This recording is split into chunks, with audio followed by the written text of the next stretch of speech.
Bien, saludos, muy buenas tardes. Bienvenidos de nuevo a una Open Class, conocimientos abiertos al mundo, a los expertos, desde UNIR, desde Masterclass, desde Open Class. Hoy vamos a hablar de un tema muy interesante que afecta también a muchas profesiones. Y efectivamente, si afecta a muchas profesiones, afecta a muchos profesionales. Desde el segundo semestre de 2012, se ha empezado, y lo saben muchos de vosotros, a certificar en España la norma referencial internacional SG 900. Una norma que afecta sobre todo a la gestión de empresa y la toma de decisiones, así la podríamos definir. Ha tenido muy buena acogida, nos dicen los profesionales, en el mercado, tanto en el ámbito universitario, las escuelas de negocios, como también las patronales y las asociaciones. Por este motivo queríamos hoy entrar en profundidad en esta norma, la norma SG 900. ¿Qué es? ¿En qué consiste la norma? ¿Cuáles son sus claves, sus contenidos? Y el mejor para poder hablar de esta norma precisamente es don José Luis Contreras, que lo tenemos con nosotros. Querido José Luis, muchísimas gracias, muy buenas tardes. Buenas tardes. Bueno, José Luis Contreras es presidente del Comité Mundial de Investigaciones Técnico-Científicas de la Norma Referencial Internacional SG 900, también administrador concursal por el ilustre Colegio Oficial de Titulados Mercantiles y Empresariales de Barcelona, y un largo etcétera que, si leemos toda su trayectoria profesional, muy y buen conocedor del mundo de los emprendedores. Él mismo ha ejercido también de emprendedor. Tuvo responsabilidad también en áreas de dirección en multinacionales desde el año 1984 y conoce muy bien esta norma. Para empezar, querido José Luis, ¿qué es la norma referencial internacional SG 900? ¿Cómo la podríamos definir para situarnos? Bien. La norma SG 900, primero hay que aclarar que es una norma certificable. ¿Qué quiere decir? Existen normas que no son certificables, que simplemente lo que hacen son guiarnos u orientarnos hacia una concreta dirección. En este caso, cuando estamos hablando de una norma certificable, ¿qué quiere decir? Que ya está estableciendo cuáles son los criterios o el sistema de gestión que se va a utilizar para validar al profesional como experto en la gestión y en la toma de decisiones. ¿Eso qué quiere decir? Que nos aporta criterios que son obligatorios para la cualificación. La cualificación sobre la norma solo hay dos niveles, es decir, que es en el proceso de la auditoría, que consiste en apto o no apto. Es decir, no hay niveles intermedios, se tiene que cumplir, y entonces lo que hace la norma es establecer cuáles son de forma concreta y concisa aquellos criterios que después se van a poder auditar por la empresa certificadora. Es muy interesante y creo que nos vas a ilustrar también con algunas explicaciones a través de algunas transparencias, pero ¿cuáles son los fundamentos de esta norma internacional, norma referencial internacional SG 900? Y yo creo que esos fundamentos se pueden ir viendo a través de la pantalla también, o nos puedes ir explicando con este apoyo, ¿no? Perfecto. La norma SG 900 se fundamenta en dos bases, o en dos pilares. Una es lo que es las leyes económicas que por lo tanto nos están condicionando en nuestra gestión y en nuestra toma de decisiones, y por otro lado, todo lo que son las obligaciones mercantiles, es decir, basándose siempre en lo que son estándares. No hay temas subjetivos, no es aquello que estamos acostumbrados en la gestión de que yo tengo un modelo muy bueno de esto o tengo lo otro. Por ejemplo, si nos vamos a algo muy conocido, pues sería, por ejemplo, decir el Brand Score, ¿no? Pues no hay una obligación para decir, por lo tanto, si no existe esa obligación para decir yo tengo que cumplir con esa metodología, no puede estar incluido en una norma certificable. Bien, o en la SG 900 en concreto, que es lo que estamos hablando. ¿Los fundamentos cuáles son? Primero, se hizo en el año 2009 una encuesta a 1.500 directivos para averiguar cuáles eran los factores de éxito de las empresas. Todas las respuestas que nos dieron se podían introducir en 5 cajones. Esos 5 cajones eran en rentabilidad, en reputación, en rotación, en rendimiento y en responsabilidad. Casualmente las 5 empiezan por R, por lo tanto pusimos el nombre del modelo de gestión universal 5R o R5. Bien, la conclusión es que cuando teníamos los factores de éxito, nos dimos cuenta de decir, bueno, ¿qué quiere decir rentabilidad? ¿Qué quiere decir reputación? ¿Cómo llego ahí? Y entonces cuando nos dimos cuenta de decir que al éxito y a la consecución del éxito se llega en base a prever o superar el fracaso. Y entonces dijimos, ¿cuáles son aquellos motivos que os han supuesto fracasos en las empresas? Y la gente volvimos a hacer las preguntas y volvieron a respondernos.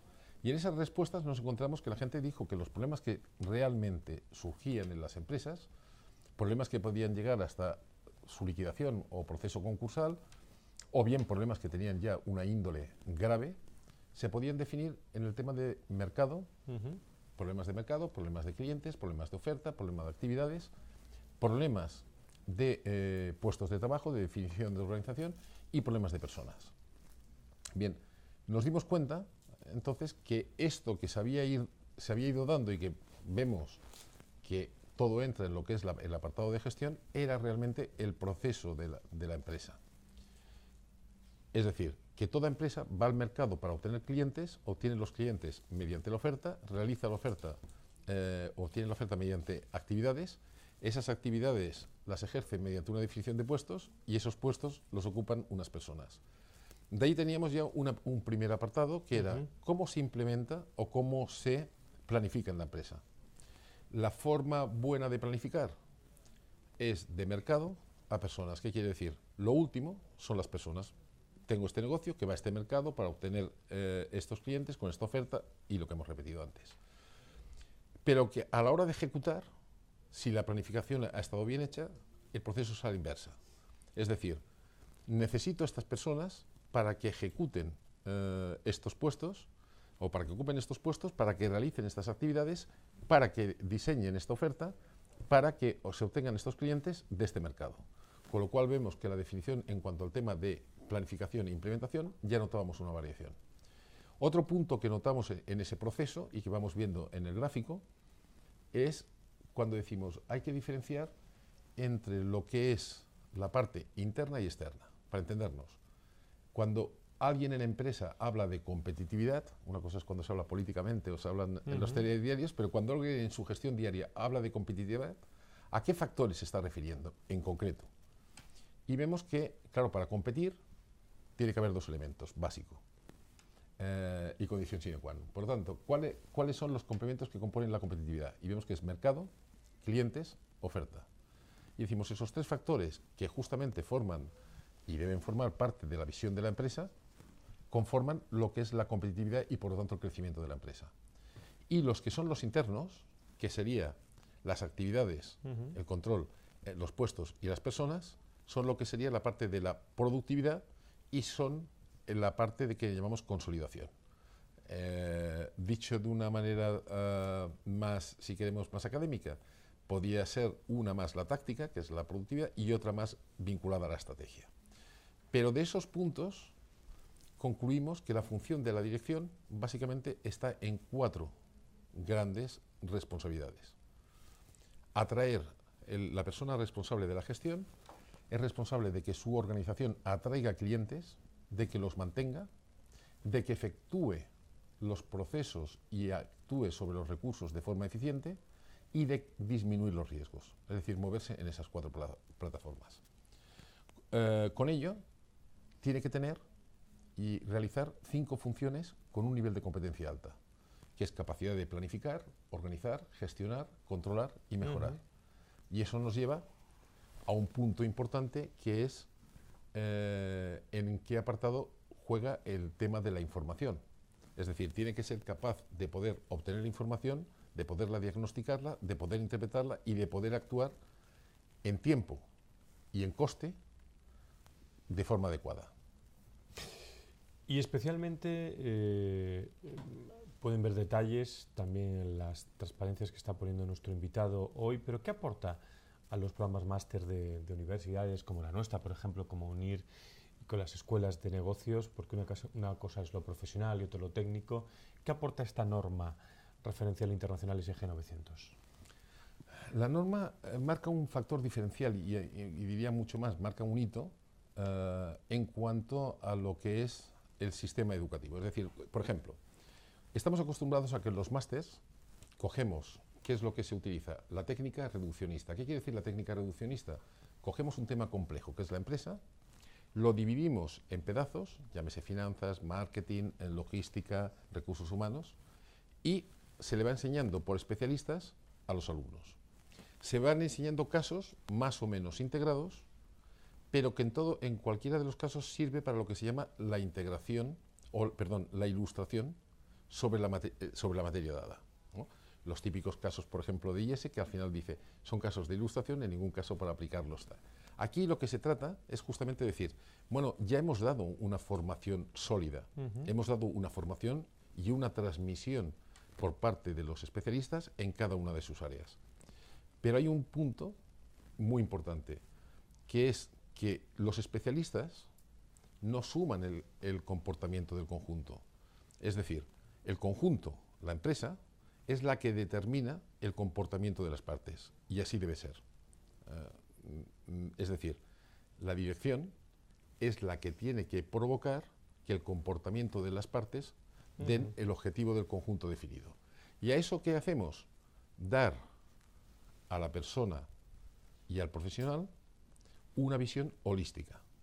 Es decir, que es perfectamente complementario a decir, después de haber visto las materias, ver una visión de eso cómo queda integrado en ese proceso. La visión y la norma es aplicable a cualquier tipo de empresa, en cualquier país y a cualquier nivel y tamaño. Quiere decir que independientemente del sector de la empresa, independientemente del tamaño de la empresa, independientemente del país en el que esté situada la empresa, al estar cumpliendo leyes económicas y estándares internacionales, es totalmente válida. ¿Y por qué, yo creo que se puede decir esto, te iba a preguntar por qué está teniendo tanta aceptación por patronales, por asociaciones profesionales?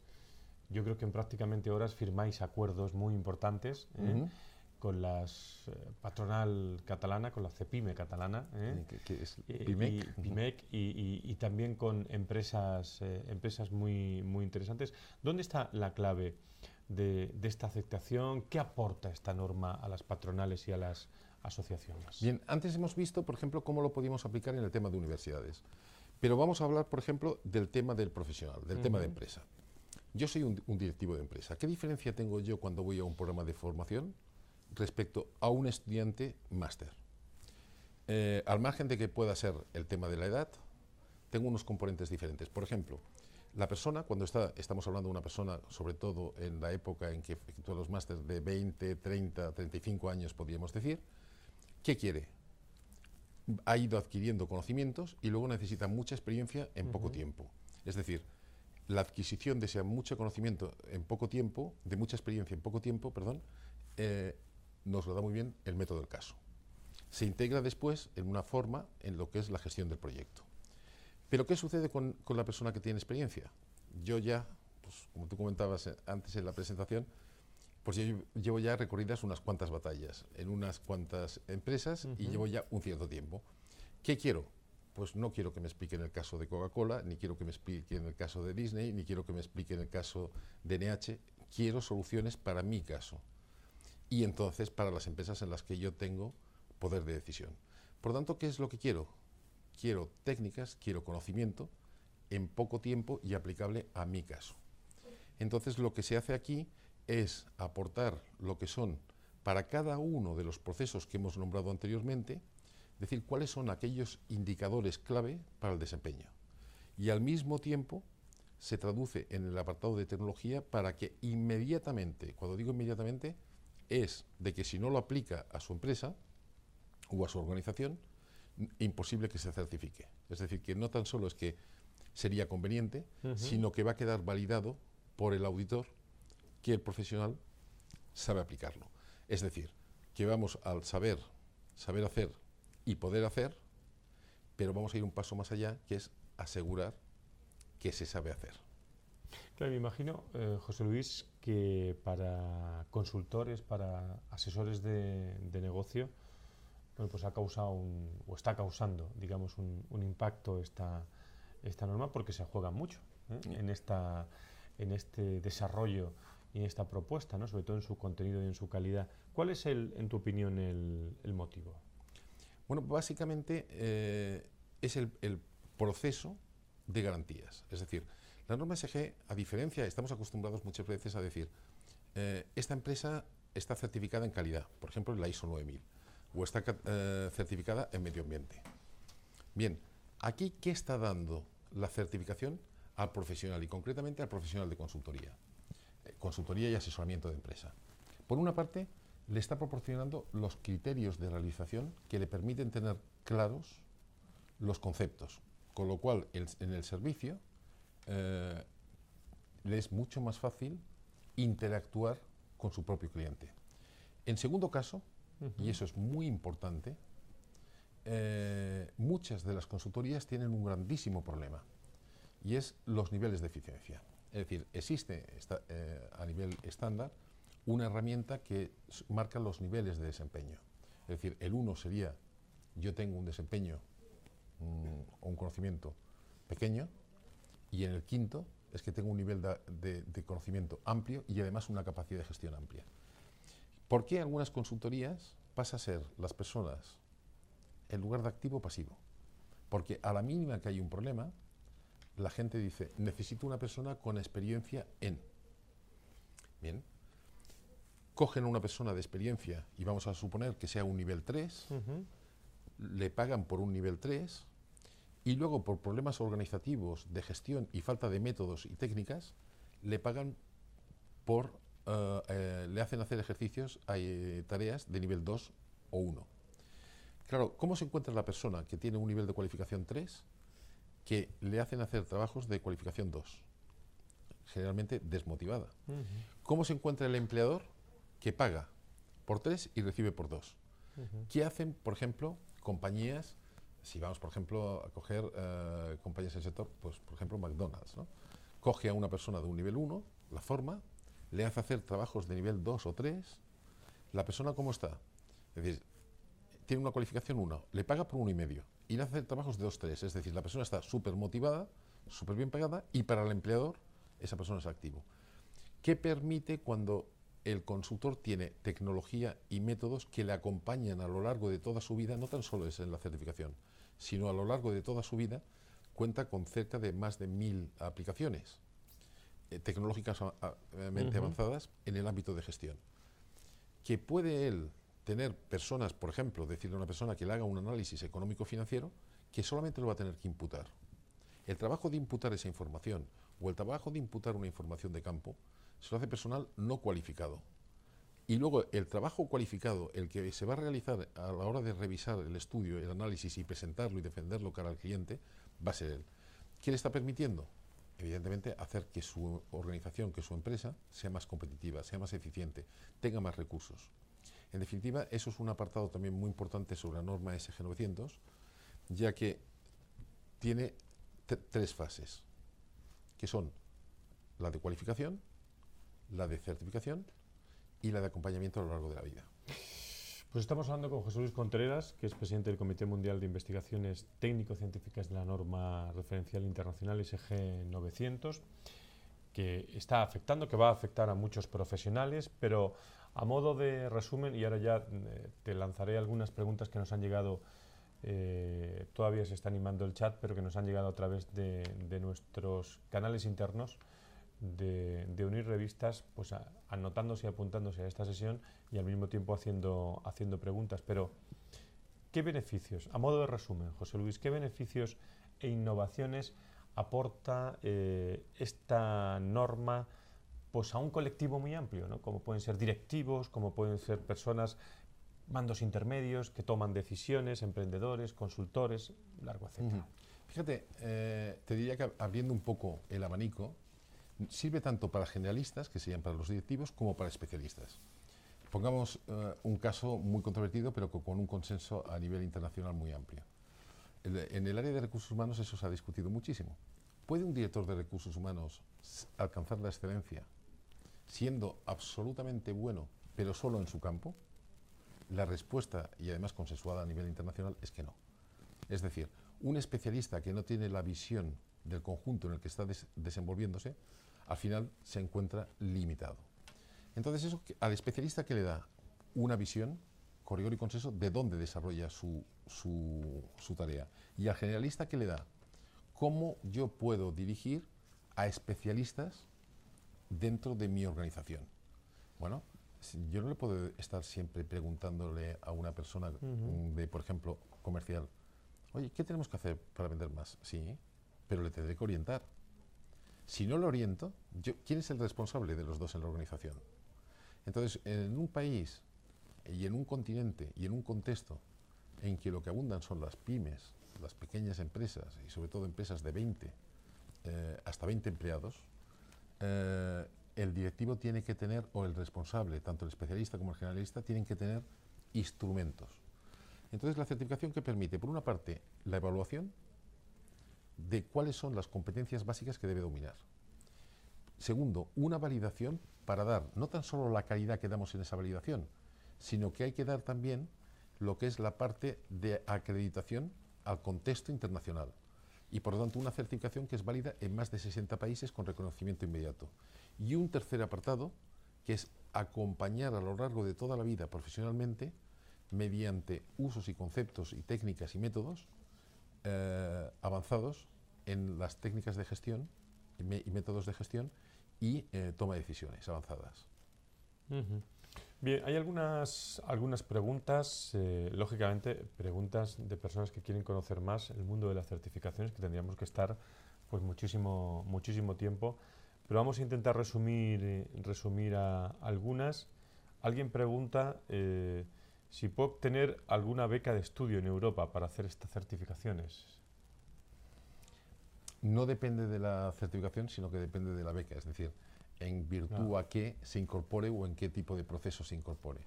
Nosotros nos lo ha pedido algún tipo de organismo o organización que ya tenía un tema, vamos a decir, acordado para un tema específico, que es en el área de investigación. Pero no sería, vamos a llamarle, lo genérico. Por tanto, la pregunta que me temo que va por la parte genérica, es decir, ¿hay becas estándar a las que yo pueda presentarme? No. Muy bien. ¿De qué manera, le pregunta, impactan la certificación se refiere a nuestro invitado, en mi carrera profesional, en la carrera profesional de todos los que bueno, puedan ponerse en marcha y aplicar con esta certificación? Vale. El mundo, en general, está recorriendo un camino. En Europa, ese camino se empezó a partir del año 2000 con el Tratado de Lisboa y va siguiendo hasta el 2020, Horizonte 2020, algo que ya vamos oyendo. La idea es que cada vez más tiene peso el consumidor. Por ejemplo, para la gente que quiera profundizar en qué nos va a influir, podemos ver, por ejemplo, por Internet, el anteproyecto de ley de servicios profesionales. El artículo 18 de dicho anteproyecto de ley es bastante claro en cuanto a las obligaciones. Es decir, yo como usuario tengo derecho a pedirle a una persona que me preste el servicio que me demuestre por escrito su cualificación en aquello que me está ofreciendo. Yo creo que en eso todos coincidiremos en que sí. Bien, pues uno de los puntos y que marca la ley es justamente tener una certificación por una entidad certificadora. Es decir, ¿qué estamos hablando cuando decimos una entidad certificadora? Es como si estuviéramos hablando del notario de gestión, para entendernos. Es decir, de una tercera parte que llega y no siendo la parte que te está dando la cualificación o que te está preparando en el tema o haciendo la consultoría, por ejemplo, en el caso de la ISO 9000, no puede ser la consultoría y la certificadora la misma. Pues aquí sería una tercera parte especializada y con los requerimientos para poderlo realizar, que te certifique ante terceros y de forma y con responsabilidad legal de que tú estás cualificado para ello. Eso nos lo está pidiendo ya la ley en el caso de anteproyecto de ley de servicios profesionales. Pero si miramos en Europa, veremos que eso ya está establecido. Si miramos en Estados Unidos, también. Y si miramos en Latinoamérica, también. Hay muchos países que para ser, por ejemplo, consultor, no nos basta con tener la tarjeta y decir somos consultores, hay unos requerimientos. Entonces, esos requerimientos que te obligan que si te presentas como consultor y no tienes esa acreditación, estás incumpliendo la legislación vigente. Quiero entender por sus palabras, y no me quiero meter en terrenos que no nos tocan hoy por lo menos, y le preguntan con esto, pues una pregunta muy clara: ¿será obligatorio dirigir la formación de demanda en las empresas hacia certificados profesionales? Claro, aquí es un campo muy amplio, ¿no? Ujú. La tendencia que tiene Europa en estos momentos cara al 2020 es que todo profesional esté cualificado en aquello que hace. ¿Qué quiere decir? Desde un peluquero, una persona que nos sirve el pan, pues decimos tiene que tener un certificado de manipulador, una persona que lleva un toro, etcétera. Es decir, también va en el apartado de gestión. Cuando hoy estamos hablando, por ejemplo, en una empresa de prevención de riesgos laborales, estamos acostumbrados que la persona que es la responsable de prevención, esté formada en el tema de prevención y esté preparada para gestionar esa prevención. Cuando estamos hablando de una persona de calidad, estamos también pensando en una persona cualificada en calidad. Bien, cuando estamos hablando de una persona de gestión y de toma de decisiones que está por encima, me refiero que afecta a estas áreas que ya se está pidiendo la cualificación, es lógico pensar que cada vez más las exigencias van a ser. Entonces, ¿esto a quién beneficia? Beneficia al usuario, beneficia al mismo profesional porque le aporta calidad, pero al mismo tiempo le aporta garantías al mercado y a todas las partes implicadas.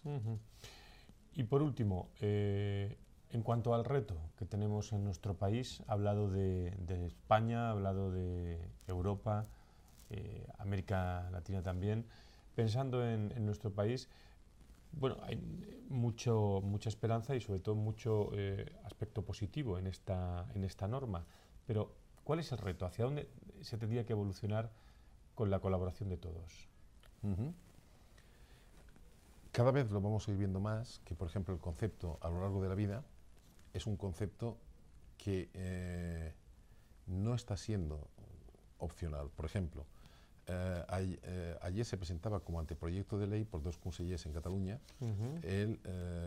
la ley de formación profesional, que implica tanto en la parte inicial como en la de recualificación de adultos. Y el concepto de a lo largo de la vida, algo que empieza a sonar, la ley en el País Vasco ya desde octubre del año pasado ya existe como ley, es el derecho que tiene toda persona a estar cualificado. Es decir, ¿se me puede formar en un programa en 600 horas en cualquiera de las materias que entendamos en un máster? Decimos no. Es decir, se me tiene que acompañar a lo largo de toda la vida. Ese es el reto que tiene el docente y el reto que tiene el alumno. Y en eso es un camino que empieza. Es decir, que es para todos nuevo. Pero es un retorno bastante ilusionante. ¿Por qué?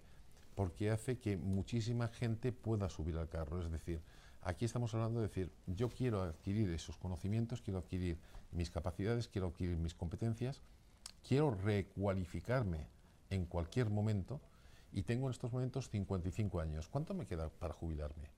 Es decir, ¿qué pasa con la gente de la edad que ya ha pasado un determinado y ha cambiado? Cuando yo hice el máster en el 84,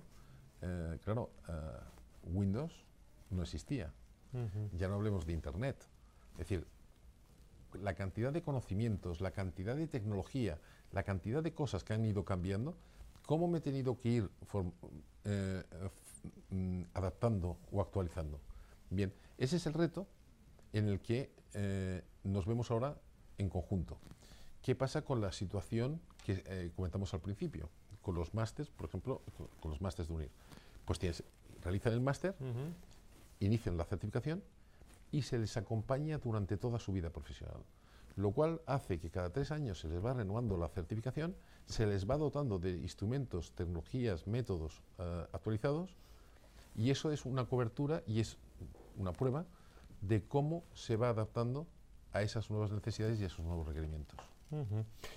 Nos llegan un par de preguntas y con esa vamos a ir acabando. La leo directamente.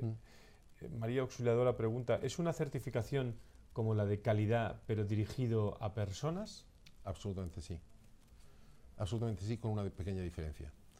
Cuando hablamos de los temas de cualificación, por ejemplo, todos estamos acostumbrados a la ISO 9000, que nos dice cuáles son las anomalías o las salvedades. Aquí solamente hay una posibilidad, que es decir, el sistema de calificación es apto o no apto. Es decir, que hay un proceso de cualificación que, por ejemplo, cualifica, pero además también determina en el centro. Si un centro presenta 10 profesionales para que se certifiquen y 5 no pasan la auditoría, significa que el problema no es tanto del candidato, sino que es del centro. Con lo cual el centro asume la responsabilidad de que deja la potestad, pierde la potestad de poder cualificar. Es decir, pero sintetizando la pregunta, es como lo de calidad, pero solamente que va a nivel de personas. ¿Qué sucede? Que si una empresa tiene un profesional certificado o contrata un personal certificado en gestiones, por la SG 900, en gestión experta de empresa y toma de decisiones, puede utilizar el logo y lo puede decir en toda su documentación, en todos sus papeles, en sus furgonetas, etcétera. Si esa persona deja de estar en la empresa y solamente tenía una persona, esa organización no puede utilizar el sello, es decir, que siempre es personal. Y le pregunta, ¿y si es así? Es decir, si la certificación como lo que acaba de explicar de calidad, similar al de calidad, pero dirigido a las personas, si es así, entonces el certificado, pregunta María Auxiliadora, ¿es propio como un número exclusivo, con un número exclusivo? Sí, tiene un número exclusivo a nivel internacional y de por vida. Es decir, la persona, imaginemos que tenemos el número 258, por poner un número así al azar. Pues ese número de 258 en la certificación no lo puede tener nadie en Perú, en Chile, en cualquier punto de España, etcétera. Solamente será mío y de por vida, aunque no renueve certificación. Es decir, siempre será un número único y personal. Muy bien. José Luis Contreras, presidente del Comité Mundial de Investigaciones Técnico-Científicas de la Norma Referencial Internacional SG 900. De eso se trataba, de profundizar sobre la norma, que está teniendo mucha aceptación, que es una norma de presente a futuro y que afecta especialmente para gestión de empresas y toma de decisiones, y de las que hablaremos muchísimo aquí en UNIR, y le agradecemos muchísimo esta clase abierta, esta Open Class. Muchísimas gracias por las explicaciones, por los contenidos y por estar hoy en Madrid con nosotros. Muchísimas gracias. Gracias a vosotros, ha sido un placer.